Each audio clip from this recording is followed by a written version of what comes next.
নমস্কার বন্ধুরা, পুরো ভিডিওটা দেখার জন্য তোমাদের কাছে অনুরোধ রইল। কান্ট্রি ফুড ইন সোনালিস কিচেনের তরফ থেকে তোমাদের সকলকে জানাই স্বাগত।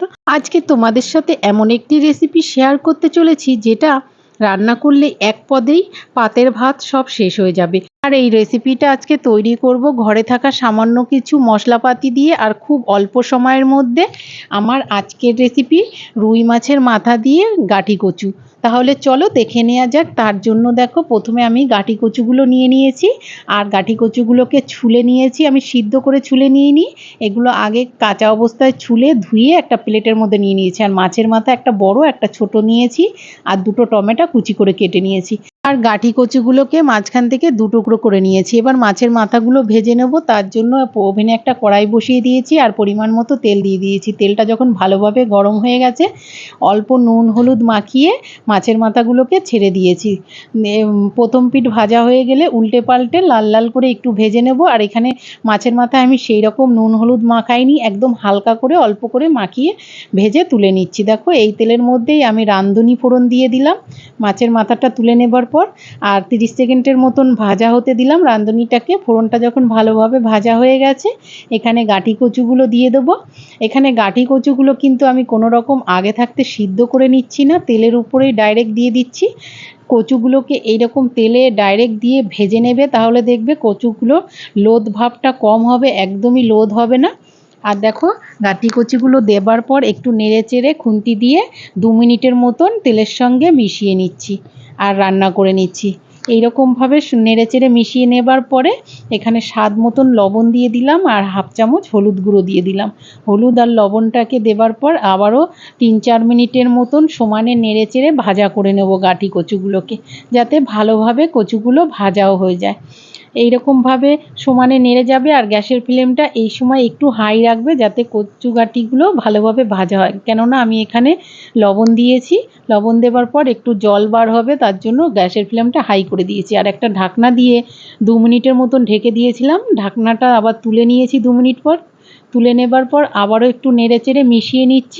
গাঁটি কচুগুলো একটু ভাজা ভাজা হয়ে গেছে। এখানে আমি মশলার আগে থাকতে একটা ঘোল বানিয়ে নিয়েছিলাম। আর মশলার ঘোলের মধ্যে আছে জিরে বাটা হাফ চামচ, আদা বাটা হাফ চামচ, কাশ্মীরি লঙ্কা হাফ চামচ, আর লাল লঙ্কা বাটা হাফ চামচ, সঙ্গে ধনে গুঁড়ো হাফ চামচ। সব মশলা একসঙ্গে ঘোল বানিয়ে নিয়ে সেই মশলাটা কচুর মধ্যে দিয়ে দিলাম। দিয়ে 2 মিনিটের মতো নেড়ে চেড়ে মশলাটাকে কষিয়ে নিলাম। আর যে টমেটোটা কেটে রেখেছিলাম সেই টমেটোও দিয়ে দিলাম। দিয়ে এবার টমেটোটাকেও ভালো মতন নেড়ে চেড়ে 2 মিনিটের মতন আবারও কষিয়ে নেব। আর একটা ঢাকনা দিয়ে এবার ঢেকে দেবো। 3 মিনিটের মতন ঢেকে রেখে দিয়েছি। 3 মিনিট পরে দেখো, ঢাকনাটা তুলে নিয়েছি আর গ্যাসের ফ্লেমটা আমার মিডিয়ামেই ছিল। মশলাটা 50% কষানো হয়ে গেছে। এবার খুন্তি দিয়ে নেড়ে চেড়ে আর 50% কষিয়ে নেব। আর দেখো, টমেটোগুলো ভালো মতন গলেও গেছে। এইভাবে নেড়ে চেড়ে আরও 3-4 মিনিটের মতন সময় ধরে কষিয়ে নেব।